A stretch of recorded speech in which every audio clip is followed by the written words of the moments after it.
बच्चों हम बात कर रहे थे कक्षा 6 की इतिहास पाठ्य पुस्तक हमारे अतीत भाग 1 जिसका तीसरा अध्याय आरंभिक नगर।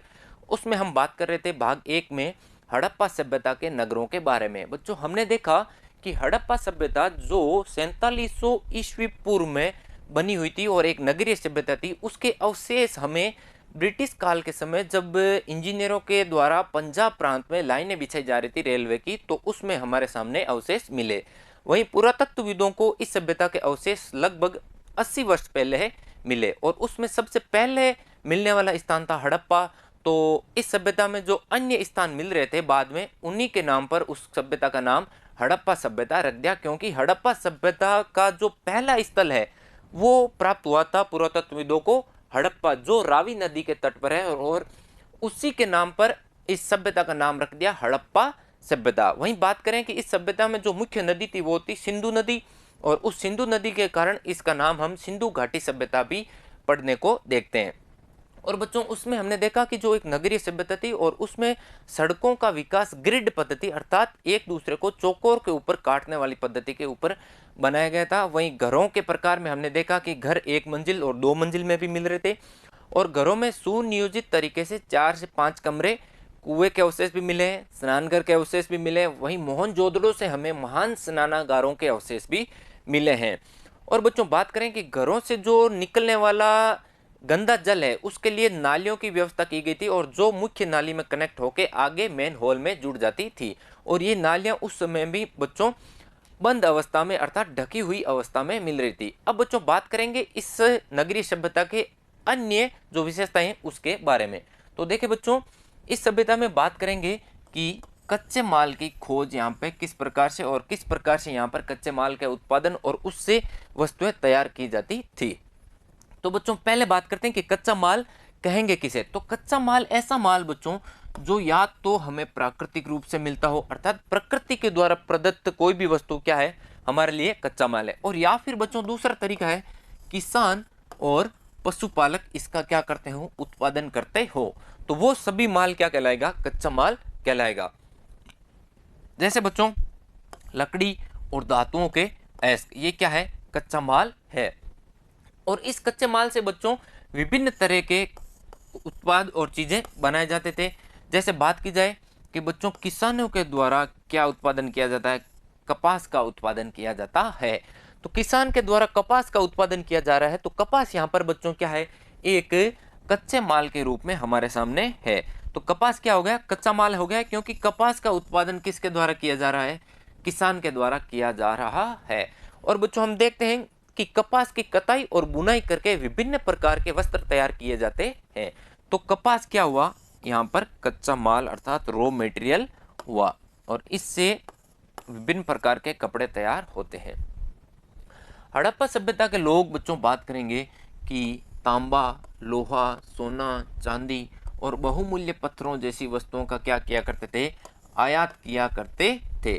तांबे का आयात बच्चों ये राजस्थान के साथ साथ में कहा करते थे, जो पश्चिमी एशिया का एक देश है ओमान, वहाँ से ये तांबे का आयात करते थे। वहीं बात की जाए कि तांबे का मुख्य आयात ये हो करते थे राजस्थान के खेतड़ी से, जो अभी भी तांबा उत्पादन के लिए बच्चों क्या है प्रसिद्ध है। राजस्थान के झुंझुनू जिले में ये स्थान स्थित है।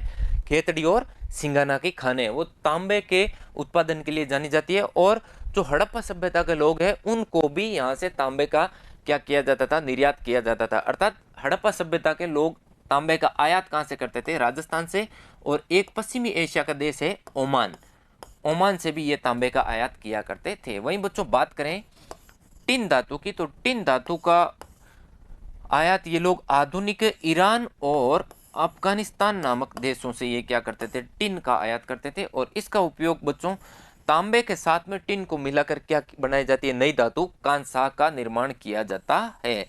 तो ये लोग तांबे और टिन को मिलाकर क्या निर्माण करते थे कांसा नामक नई धातु का निर्माण भी ये लोग करते थे, जिसमें तांबा हमने देखा राजस्थान और पश्चिमी एशिया का देश है जो ओमान, वहां से आयात किया जाता था। वहीं टिन की बात की जाए तो वो ईरान और अफगानिस्तान से आयात किया जाता था, और उसका मुख्य उपयोग तांबा के साथ में मिलाकर किसका निर्माण किया जाता था कांसे का निर्माण किया जाता था।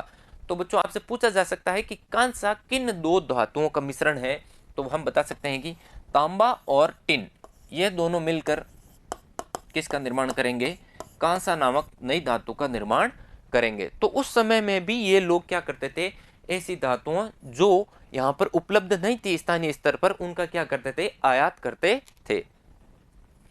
सोने का आयात बच्चों ये वर्तमान अपना जो भारत का कर्नाटक राज्य है यहाँ से किया करते थे, और बहुमूल्य पत्थरों का आयात गुजरात, ईरान और अफगानिस्तान इन क्षेत्रों से किया करते थे। गुजरात, ईरान और अफगानिस्तान से ये बहुमूल्य पत्थर भी मंगवाते थे। वहीं सोना की बात की जाए, सोना नामक धातु की, तो उसका आयात कर्नाटक से किया करते थे। और भारत में वर्तमान में भी जो सोने की खानें हैं वो कोलार की खानें कर्नाटक के अंदर अवस्थित है। अब बच्चों देखें कि हड़प्पा सभ्यता क्या है, एक नगरीय सभ्यता है। तो बच्चों नगरीय सभ्यता है इसका मतलब ऐसा कतई नहीं है कि इस सभ्यता में गांव नहीं होते थे। इस सभ्यता में गांव और ग्रामीण जीवन भी होता था, लेकिन यह सभ्यता ग्रामीण जीवन के साथ साथ में यहाँ पर नगरों के विकास की दृष्टि से उच्चतम स्तर को छू रखी थी। तो बच्चों बात करेंगे कि जब नगरों में रहने वाले ये लोग हैं उनके लिए भोजन की व्यवस्था किस किस प्रकार से होती थी। तो हम देखते हैं कि आज भी यदि बच्चों बात की जाए कि नगरों में रहने वाले लोगों के लिए भोजन की व्यवस्था जो है वो हमारे देश के किसान और पशुपालक और जो ग्रामीण संस्कृति और सभ्यता से जुड़े हुए लोग हैं, कृषि से जुड़े हुए लोग हैं, वही लोग क्या कर रहे हैं, नगरों में रहने वाले लोगों के लिए भोजन की व्यवस्था करते हैं। तो यहाँ पर भी कुछ इस प्रकार का ही नजरिया हमें देखने को मिलेगा। देखिए बच्चों, यहाँ के लोग गेहूं, जौ, दाल, मटर, धान, तिल और सरसों जैसे अनाजों को उगाते थे, और वर्तमान में भी इस प्रकार के जो अनाज है वो हमारे द्वारा उगाए जाते हैं। यहाँ के खेतों को जोतने के लिए प्रयोग में लिए जाने वाले हल के खिलौने प्राप्त हुए हैं। बच्चों यहाँ से मूल रूप से हमें हल के अवशेष नहीं मिले, हल के केवल और केवल खिलौनों के अवशेष मिले।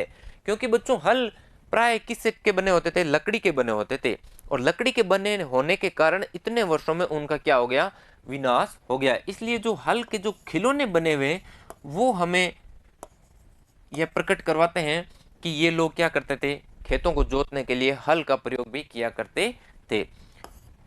प्राय लकड़ी के हल होने के कारण ये बच नहीं पाए। वर्षा यहाँ पर कम होती थी, इस क्षेत्र में बच्चों वर्षा कम होती है, और इसीलिए ये लोग संभवतः क्या करते थे, पानी को एक जगह संचय करके इसका उपयोग सिंचाई में किया करते थे। और यहाँ के लोग बच्चों पशुपालन की दृष्टि से देखें तो गाय, भैंस, भेड़ और बकरियां इत्यादि प्रकार के जो पालतू जानवर हैं इनको पालते थे, और बस्तियों के आसपास में बच्चों इनके तालाब और जानवरों के लिए क्या होते थे, चारागाह होते थे। तो बच्चों हम देख रहे हैं कि किस प्रकार से जो किसान है वो विभिन्न प्रकार के फसलें और विभिन्न प्रकार के जो पालतू मवेशी है उनका पालन करके जो ग्रामीण संस्कृति से जो नगरीय संस्कृति में रहने वाले लोग हैं उनके लिए भोजन की व्यवस्था यहाँ पर की जा रही है। और इसके साथ ये लोग क्या करते थे बच्चों, जलाशयों से क्या करते, मछली पकड़ते और जानवरों के शिकार जैसी क्रियाएं भी करते थे। इसलिए हम देखते हैं कि यहाँ पर शाकाहारी के साथ साथ में मांसाहार अर्थात मछली पालन और पशुओं के शिकार जैसी क्रियाएं भी हमें देखने को मिलती है, जो नगरीय क्षेत्रों में रहने वाले लोगों का क्या था, भोजन का स्रोत था। अब बात करेंगे बच्चों कि जो गुजरात का हड़प्पा सभ्यता का जो स्थल है धोलावीरा और लोथल, उनके बारे में, अर्थात वहां से हमें किस प्रकार के अवशेष मिले। तो सबसे पहले देखेंगे कि जो धोलावीरा और गुजरात है उनकी मानचित्र में स्थिति किस प्रकार से है।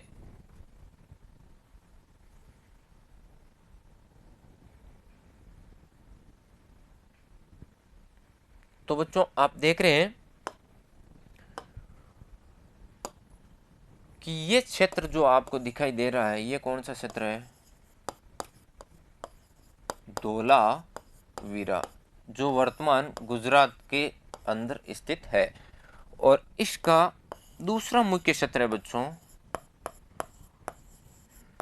लोथल, ये भी गुजरात के अंदर अवस्थित है। और इसका तीसरा जो मुख्य स्थल है वो है बच्चों अपने सामने रंगपुर, ये भी कहां पर स्थित है, गुजरात के अंदर स्थित है। बच्चों यहाँ पर एक क्षेत्र हड़प्पा सभ्यता का ऐसा है जिसका नाम है रंग महल। तो रंग महल की बात करेंगे तो वो बच्चों हमारे राजस्थान के अंतर्गत अवस्थित है रंग महल। वहीं बात की जाए रंगपुर नामक स्थान की तो वो गुजरात राज्य के अंतर्गत स्थित है। तो गुजरात राज्य के अंतर्गत बच्चों 3 मुख्य स्थल है, जिसमें पहला स्थल है सबसे महत्वपूर्ण है धोलावीरा, और दूसरा है अपना लोथल। वहीं तीसरे की बात की जाए तो वो बच्चों है रंगपुर। वहीं बच्चों मैंने आपसे बात की कि रंग महल की बात की जाए तो वो बच्चों अपने राजस्थान के अंतर्गत अवस्थित है। अब बच्चों देखें कि जो ये धौलावीरा नामक स्थान है, इससे हमें किस किस प्रकार के जो साक्ष्य मिले हैं, उनका किस प्रकार से पुरातत्वविदों ने क्या किया, अध्ययन किया है। तो सबसे पहले बात करेंगे धौलावीरा के बारे में। तो हड़प्पा सभ्यता का यह नगर 3 भागों में विभाजित था। सबसे पहली बात और सबसे महत्वपूर्ण बात है बच्चों कि हमने इसके पहले वाले भाग में देखा था कि हड़प्पा सभ्यता के नगर मुख्य रूप से 2 भागों में विभाजित थे। पहला भाग क्या कहलाता था, पूर्वी भाग या फिर पूर्वी टीला। वहीं दूसरा भाग क्या कहलाता था, पश्चिमी टीला।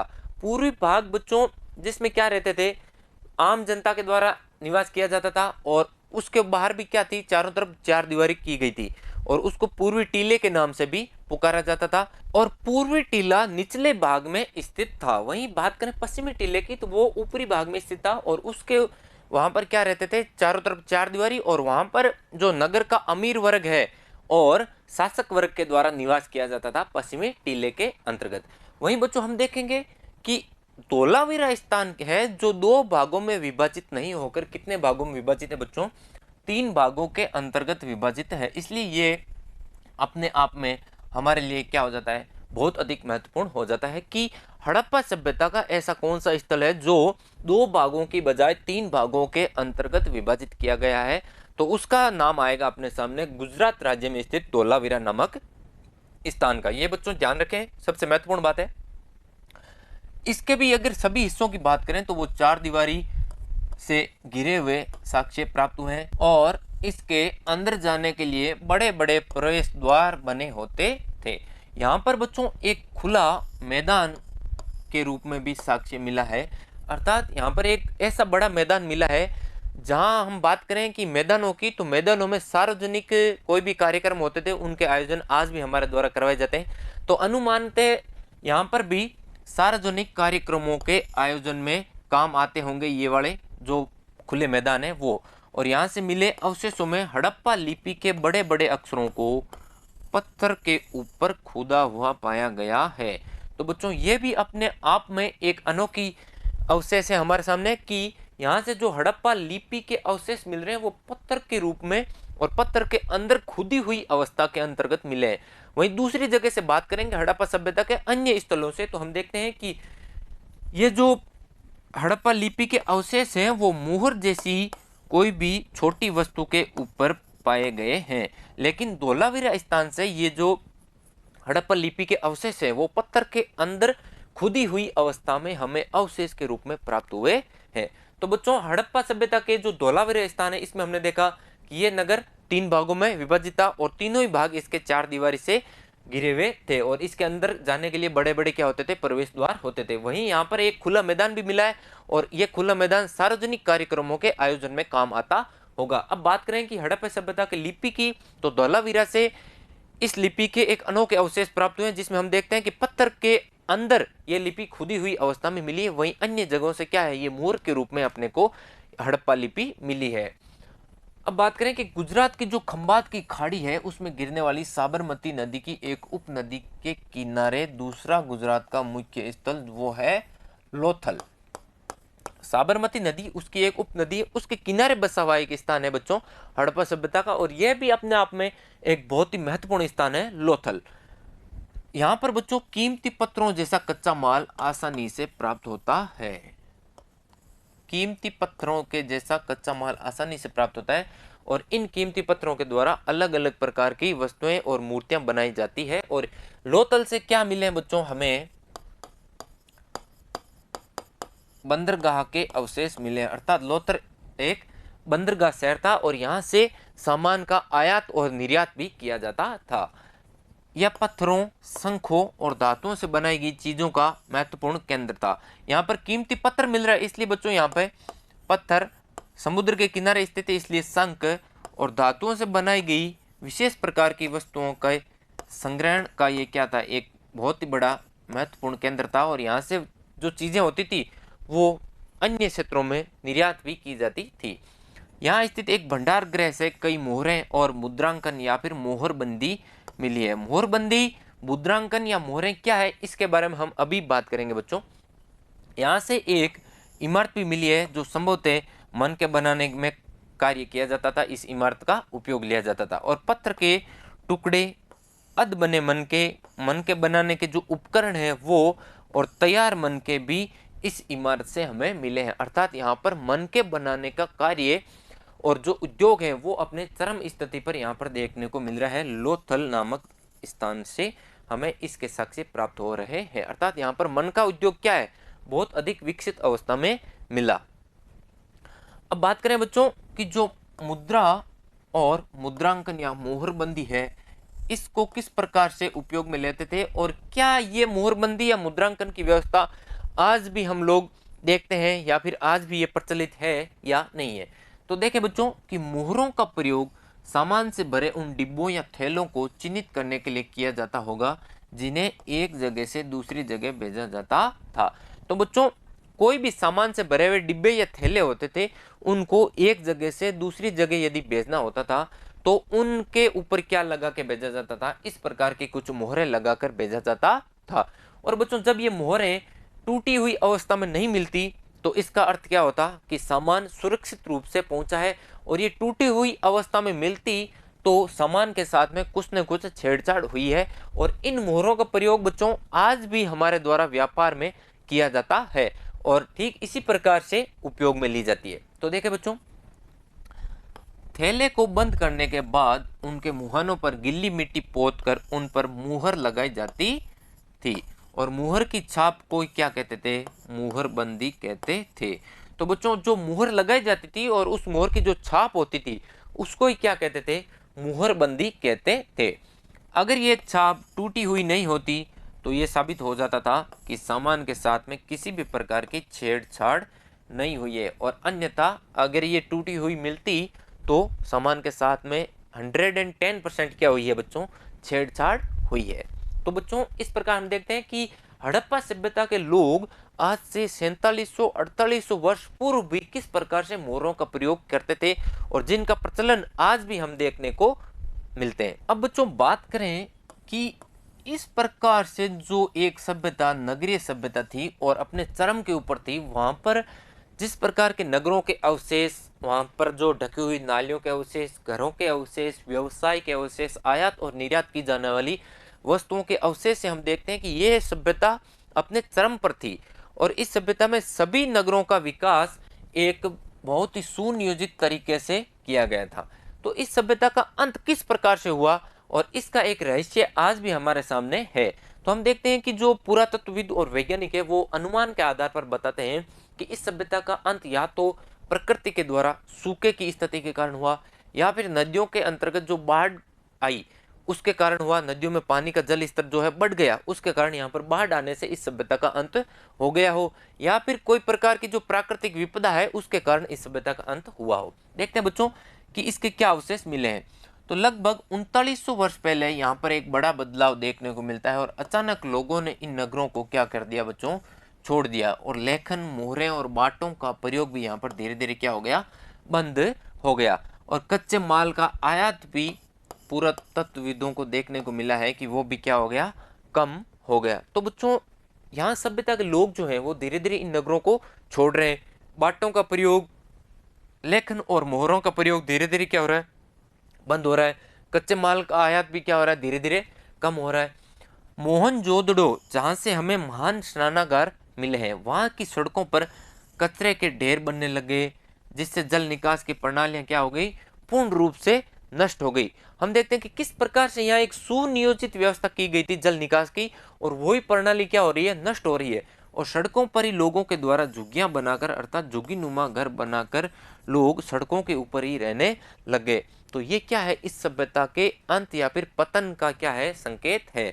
और विद्वानों के अनुसार बात करें कि नदियां सूख गई होंगी और इससे जंगलों का विनाश हो गया, या फिर कुछ इलाकों में क्या आ गई हो, बाढ़ आ गई हो। और इसके लगभग हम देखते हैं कि बच्चों 1400 साल बाद पुनः यहाँ पर क्या हो रहा है, नई सभ्यता और नए नगरों का दोबारा से यहाँ पर विकास होता है।